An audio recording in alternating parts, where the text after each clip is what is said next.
So first things first, I think definitely trying to find out where your best position for your squat is in general is going to help you set up your squat. Everyone's got different shape, hips, length of femur, the top of their joints can be different, or the top of the femur can be different from person to person. So that the way you squat anyhow will be different to, say, the next person at the gym. So one of the ways I've been taught to try and sort that out is to maybe find a friend or something to anchor yourself onto, come down. So I'm just using this as a little bit of counterweight, but just trying to come down and almost do a little bit of research in determining where your best position. So if this feels uncomfortable, you sort of shuffle your feet out, you sort of move around and just find a position where, okay, that feels okay for my squat. So my knees are tracking well, or in alignment with my second toe, and my back's in a neutral position. So that's going to be really important. So sorting out where you squat or trying to find that position would be your first go-to. The next thing is patterning the squat. Now, you don't necessarily have to do this, but I've found it really, really good with my clients. It's something that I learnt through the RKC, and that's doing the facing wall squat.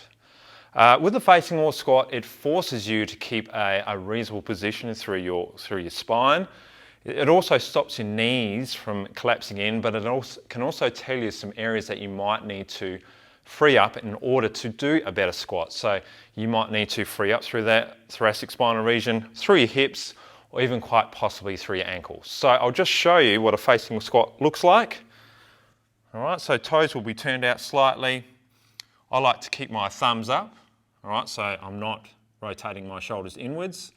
I'm going to try and be long through the spine, and I'm just coming down to the depth that I can handle. So for some of you guys that are a little bit tight, you might not be able to go too deep just yet.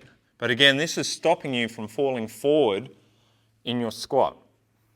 This is something that you might need to work on a fair bit until you can get to a reasonable depth. One thing to note is that you're trying to avoid that tail tucking underneath you at the bottom of your squat as well.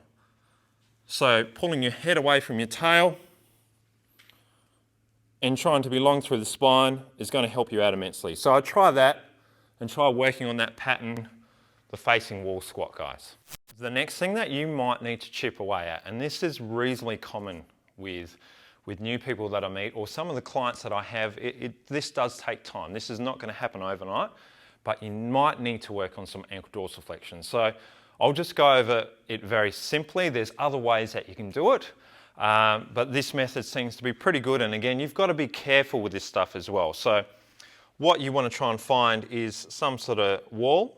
You're going to stick your foot up reasonably high, and I want you to keep your foot nice and straight and bend your knees until you can feel a little bit of a stretch in the back of your ankle. So as I said, you need to be careful with this stretch. All right, and the other thing is to take into account is just be a bit aware of what ankle is tighter than the other. You might need to look at how much of an angle that you're actually achieving with this stretch, or even how close this knee is getting to the wall versus the other foot. So maybe working on a few sets of this exercise will help you free up your ankles so that you can get into a deeper squat. And going into a deeper squat means more muscle activation at the end of the day. So that's the ankle dorsal flexion exercise. I'd recommend trying that out in case you are struggling, say, with the facing wall squat and getting your depth. You've worked on those different exercises that I've spoken to you about. Now maybe you're ready to practice the squat. So again, great success in people doing a kettlebell squat in terms of tightening up their squat and getting it a lot more efficient. If you don't have a kettlebell, just think about having sort of any weight in front of you at present. This is a lot different to doing a barbell back squat, but we've definitely found that doing the squat with a weight in front is a good prerequisite before going on to any other sort of squat where you've got the weight on the back. Obviously, different loading changes the pattern a little bit. So I'm going to have this weight here. I'm going to have my toes turned out at the appropriate range where I feel comfortable. I'm going to breathe in, and I'm going to breathe into my belly. I'm not going to suck it in, I'm going to fill it up actually. I'm going to come down. I'm just having my elbows come to the top of my knees, and I'm trying to be really long through the spine. Hold it for a little bit and then come back up again. So that's a way of practicing it. So I'll breathe in again, come down, hold at the bottom, long through the spine, and then coming back up again. So trying to make sure that that tail doesn't tuck underneath. Now, we spoke about ankles before. So remember I was saying that some people's ankles are really tight and it's going to affect how they squat. You might need to hike your heels up. So I've just got a couple of boxing pads here. I'm going to do the same thing. And for those that have sort of cranky knees as well, this might be a better way of you squatting without putting too much load on that knee area. So the same thing again, breathing in, coming down nice and slow, so not rushing through it. We're very technique focused on our squat, long through the spine, and then coming back up again.